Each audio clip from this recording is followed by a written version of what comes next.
Well, that's frustrating. Just recorded 4 minutes, thought it was going well, and then the video is not even recording.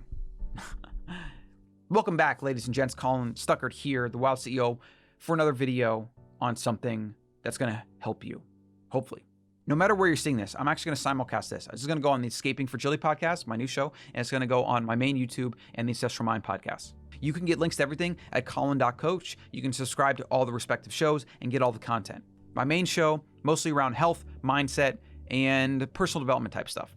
Escaping Fragility, there's a little bit of that in there. There's a little bit of mindset. There's some bias stuff, but there's also a lot of plan B, buying gold, buying silver, how to be a sovereign, free individual, and a little bit of politics every so often when I see just some of the absurdity that's going on in 2020. I like to cover it there. So today's quote is one of my favorite quotes by Emerson. It is something that is so important. It's also hard to act on. And depending on where you're at in your life, it might be more applicable to now or later or earlier. The quote is, "To be yourself in a world that is constantly trying to make you something else is the greatest accomplishment." Ralph Waldo Emerson. So to be yourself, when the world's trying to make you something else, when people are trying to make you something else, is the greatest accomplishment. Like, why is that though? Now, here's the thing. Everybody struggles with self-confidence. Everybody struggles with who am I to say anything? Who am I to have a YouTube or a podcast or multiple or anything? Who am I to have people listen to me about anything, right? I get it. I've gone through all that evolution when I started posting stuff on social media. Most people still are afraid to go on their Instagram like this and just like record something. Like I could do this all day long. In fact, I probably do too much. We all struggle with that. There's no permission. There's no gatekeepers. Nobody has to tell you you're good enough other than you. And here's the thing. If you think you're not worthy or you don't have anything to say or whatever, let me just remind you of something. Nobody in the history of planet Earth, mankind, or in the future is ever going to have your unique set of experiences, of skills, of everything. You are the only you that there will ever be. And guess what? 99.99% of humans never really go out there and share their gifts with the world because they're too afraid. And as Thoreau said, they live lives of quiet desperation and they go to the grave with their song still inside them, which is sad. Now we have this amazing thing called the internet, and you literally go on your phone and broadcast anything. You can talk about anything. Now think about this for a second. If you were in a room of 10 people and you're sitting on a chair, you're giving a little speech on something or presentation, maybe you got like a whiteboard like this and you're showing people something or motivating them or teaching them something or whatever. If those 10 people got value after your little talk or presentation or show, and they came up to you and said, "Oh, that was awesome. Thank you so much," whatever. Or even if it was a few people got value out of it. Would you feel like that was a success? Was that a good use of your time? Would you feel happy about that outcome? Most people, as long as they didn't bomb and they got some good feedback, would probably be content and or happy with that outcome. If I put a video on YouTube and it gets 10 views, and let's say it gets like 5 likes out of that 10 views, like 50% ratio, it's actually kind of high. But that video got 10 views forever. And I can tell you right now, because I've been doing YouTube for a while, and even when I got videos that do hundreds of views, I sometimes feel that pang of feeling not enough people saw the video. But the reality is, if I break it down and think about it, 10 people, if they got value, they liked it, they enjoyed my video, it was worth the time and effort. It really was. That's how you got to think about it. Don't worry about these massive numbers. Don't compare yourself to these big social media stars or whatever. If you can, and you can, everybody can, you can help somebody, you can teach them something, you should do that. And then appreciate and have confidence in your ability to do that. Now, I know it's a little bit off topic for this quote, but it's just a way of thinking about who you are and having the confidence in who you are. I mean, you really are a unique snowflake, but not in a bad way. Like, we're all unique snowflakes, but not all of us appreciate that or understand that of ourselves. A lot of us have doubts and fears and whatever. And again, we live lives of quiet desperation, going to the grave with our song still inside us, as Thoreau said. It's not good to do that. You know one of the top regrets of the dying? One of the top 5 regrets of the dying.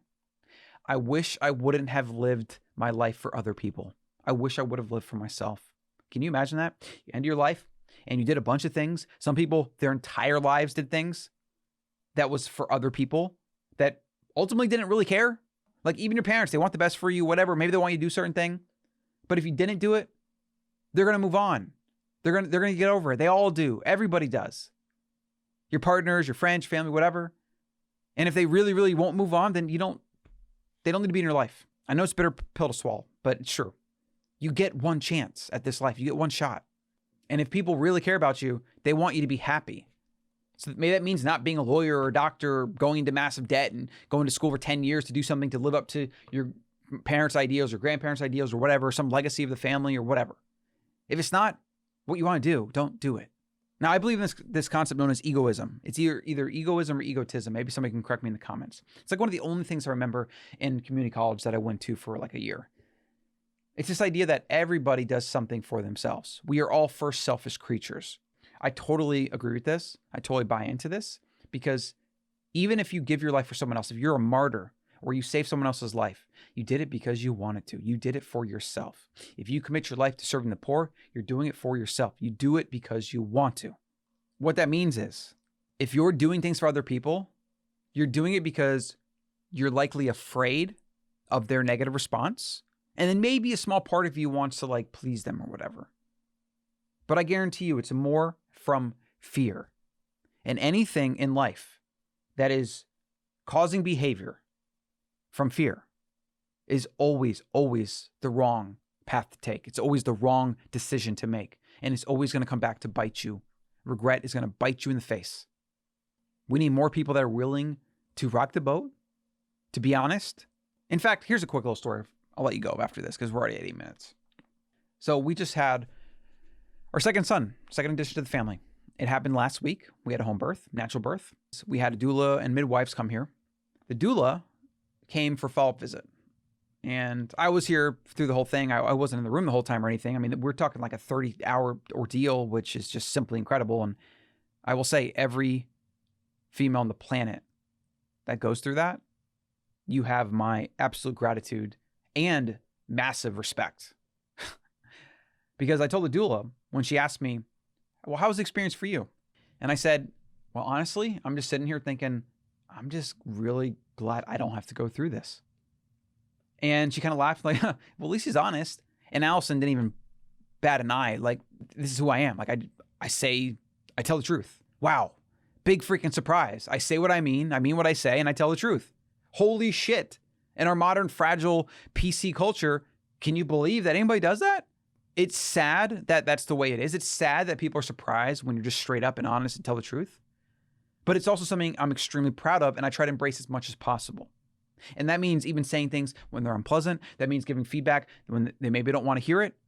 Being honest.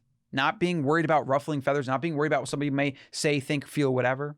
Because what you do when you sugarcoat things, walk on eggshells, or all the crap in 2020, write these absurd laws like calling names hate speech and trying to mitigate anything anybody says so that nobody's offended, what you get is a fragile culture. What you get is a removal of truth. And in fact, I will leave you with this. I don't want to go into this, but this is kind of on my mind. I thought about it. The reason I think a lot of this stuff about racism is so off target is because of an example that I'm going to just give. It's a hypothetical example. This wouldn't happen always, but I could see this happening quite a bit. Okay. You see a lot of this kind of shaming of white people going on right now. Yeah, there's inequality, there's racism, there's police brutality. They kill lots of people every year, white and black and Asian and everything. And I'm not really happy about that. I think the police need to be demilitarized. I don't think the police need to be disbanded. I think we just need a better system, more training, more checks and balances, etc. That's all I'll say on that. We have a lot of this shaming culture. We have a lot of this where white people are basically the bad guy at this point just because of the color of their skin, which in my opinion is racism. I mean, that's just straight racism. That's what it is. You're defining a whole group of people and or blaming them or doing something based on the color of their skin, knowing nothing about their character and knowing nothing about what they believe or what they've done or haven't done. That's racism. That's prejudice. Let's just assume this keeps going. What you're going to see as you have all this anti-racism training nonsense and you have these things infect corporate culture, well, what's going to happen to those black people that are in these companies that are majority white, that have white bosses, white coworkers, whatever, and all those people are afraid to give potentially negative feedback to this person that has black skin because maybe they're afraid somebody's going to say it's racism. Maybe they're afraid the person receiving is going to say it's racist. Maybe somebody else is going to say it's racist. Who is hurt the most in that situation? I want you to think about that a second. Who do you think is hurt the most? Is it the white people that can't express themselves? Is it those people that are going to be hurt the most? Or is it the person that's not receiving the feedback, because that person doesn't get feedback. That person doesn't get a chance to improve or to be aware or learn anything, right? Doesn't get feedback from their workplace, their job, their career. They eventually get cut or fired because nobody opened their damn mouth to tell them. Now tell me how that is going to be a good outcome. It's not. It's going to be worse. And I guarantee you we're going to be seeing it more and more. It might even be one of those things that'll almost be like a ghost that you can't really identify, because everybody will be so fragile and afraid and nobody will say it. I guarantee you're going to see a lot of Black professionals that are just going to be like, yeah, I lost my job and I don't know why. Nobody said anything to me. Or they like listed off all these things about my performance and they said it's been going on for 6 months and nobody told me. And like in that case, that person, I mean, I feel like they would have a legitimate maybe lawsuit or claim or whatever. Like that's effed up. To not get feedback about your job, about what you're doing, that is effed up. That's how we all improve. We get feedback from the freaking world, and then we iterate with that feedback, or we do the same damn thing and we don't, and we lose our job, or we have the repercussions or whatever. That's the way the world works. That's why so much of this racism stuff tries to remove the reality, and all that's going to do is going to hurt the very people that it's apparently protecting, even though I don't think it is actually protecting anybody. It's just one of those examples of like, you might have like white supremacists that might be like 0.001% of the population or whatever. Yeah, sure, they exist. Nazis exist. There's still people that like have gatherings that they probably exist. They're probably underground. But those people are not a problem for 99% of people. They're not a problem in 99% of workplaces. They're not a problem for 99% of the interactions online. They're not a problem for 99.999% of the interactions of people just out and about in life. Yet the idea that they are so dangerous and it's so prevalent and it's all built into these systems or whatever has become the narrative. And again, it's going to create more divide, more divisiveness. It's going to make more of a fragile PC culture. More people are going to be, what's the word? More people are going to be stifled. More people are going to be held back because of this, because they're not going to get the valuable feedback from the world. And that's a damn shame. And that's about as unequal as you can freaking get, aside from, obviously slavery and that kind of crap. I know, the quote was, to be yourself in a world that is constantly trying to make you something else is the greatest accomplishment, and somehow it took a turn. Let me know what you think about this. Let me know what you think about the main quote, or maybe even the last topic.